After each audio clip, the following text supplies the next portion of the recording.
Sugumi Oba and Vince Gilligan's early 2000 intellectual crime series morphed the mold for Western media, with Death Note twisting the typical shonen battlefield to that of an intellectual cat-and-mouse trope.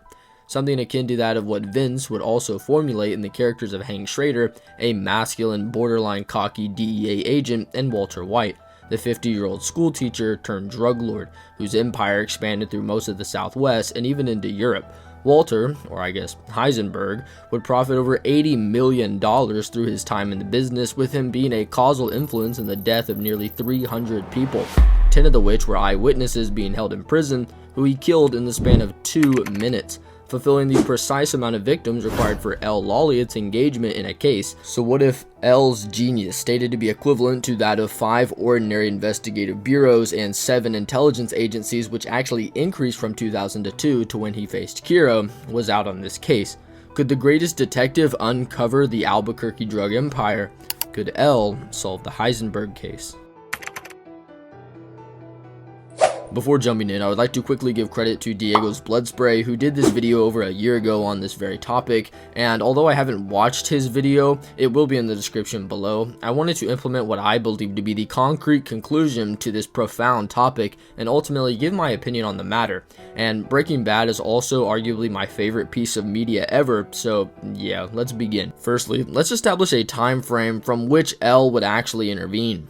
Around 3 months following the Desert Explosion hit placed by the cartel for the El Paso agents, Hank would be pressured into taking the job up again, returning to El Paso, but immediately halts himself and calls it off after receiving a call about the Blue Sky meth. And this angers most of Hank's superiors, where he would continually press the Heisenberg case, suspecting DEA financial supporter Gustavo Fring of being his guy, which everyone else found to be a bit far-fetched. But once Walt sets the bomb trap in the nursing home, the truth was revealed, and Fring's distribution empire was uncovered. It would be at this moment here where we will presume L has certainly enough reason to involve himself in the case, and will emerge from the shadows to work directly with the Albuquerque DEA task force and try to solve it.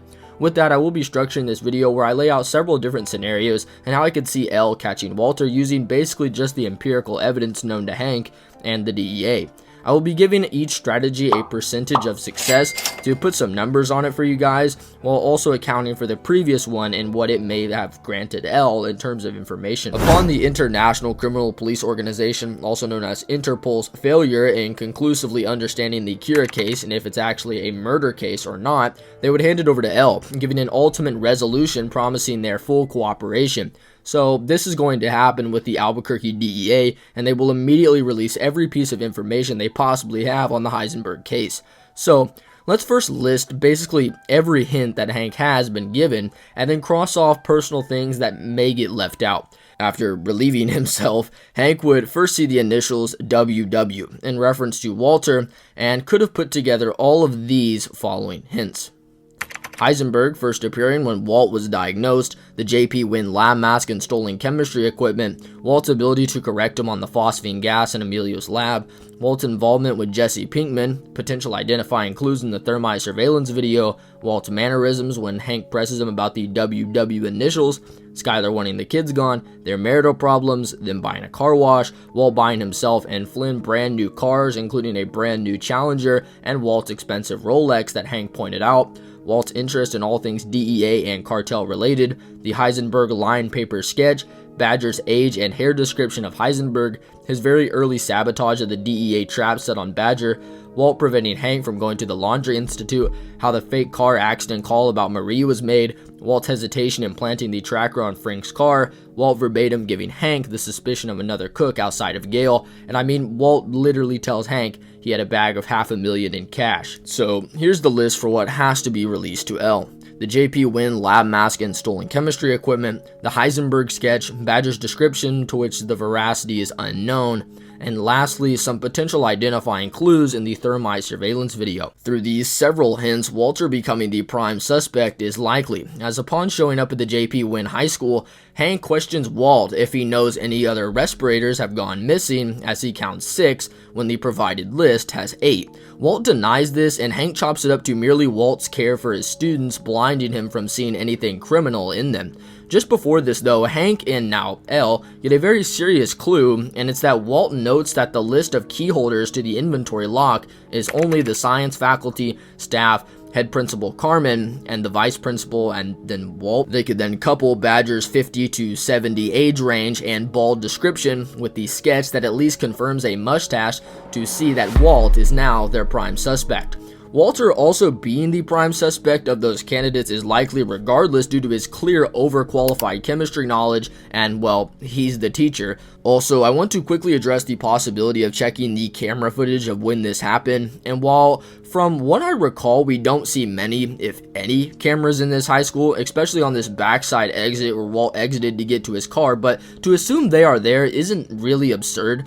However, by the time L is on this case, this is probably ruled out in its entirety, as companies like A1 Security Cameras and Western Digital denote that common retention for cameras is 7 to 30 days, with some high-capacity CCTV footage being available for 90 days, and Hank says that he's been chasing Walt for the better part of a year, even prior to when L enters the investigation. So, for L, he won't be able to check the surveillance, but the camera footage he does have access to is the thermite footage kept by Hank, yet initially viewed as a laughingstock and simply said they had no street skill, which is an interesting deduction for how he also views Walt, but this camera footage captures distinct features including Walt's height, which could be measured either against the door or the bricks, which are still there to measure against, and even his glasses, which are still showing, which narrows the list down even further despite Carmen and any females already being excluded. In the Death Note Truth number 15, L is stated to be similar to Nier in their ability to completely analyze multiple monitors of surveillance at once, showing L's aptitude for camera monitoring. So, is this concrete in determining that Walt is Heisenberg? No. But it doesn't need to. It only needs it to be convincing enough for L to focus on Walt being the prime suspect, which would then allow for L to press Hank on more clues, including Walter's involvement with Jesse Pinkman, Walt and Skylar buying a car wash, Walt purchasing luxury items like a brand new sports cars and Rolex watches, Walt preventing Hank from going to the Laundry Institute, how the fake car accident call about Marie was made, and potentially his very early sabotage trap on Badger, if Hank's memory would recall that. So by this point in the investigation, Walter is an extremely likely suspect for our raven-haired detective.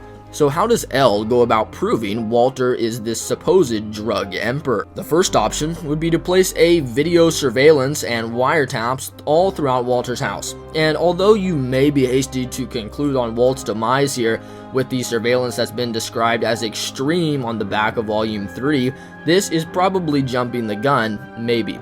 Mike in the opening episodes of Season 3 does plant audio wiretaps in Walt's house, but concludes that Walter isn't that interesting and moves on. Now, while the highly skilled operatives who would place these would likely place much more than Mike did, including video cameras to top it off, the chance of Walter directly saying something incriminating is unknown, and might not be the silver bullet for L's victory, especially since Walter inspects his home in very odd places, including the vent in Holly's room, inside baby hygienic boxes, and inside the plug for his nightstand due to his particularly paranoid nature with his line of work.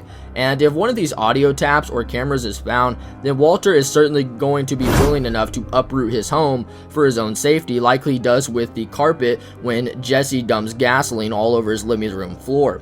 And when he even knowingly wastes his time to convince Jesse that he didn't take the rice and cigarette. So this point I don't think is very concrete for either parties, leaving it to a percentage of maybe 45% in its success. However, infiltrating Walt's home could also be done through perhaps Hank, who L could prompt to spy on Walter via taking him on ride-along investigations like he did when investigating Gus Fring.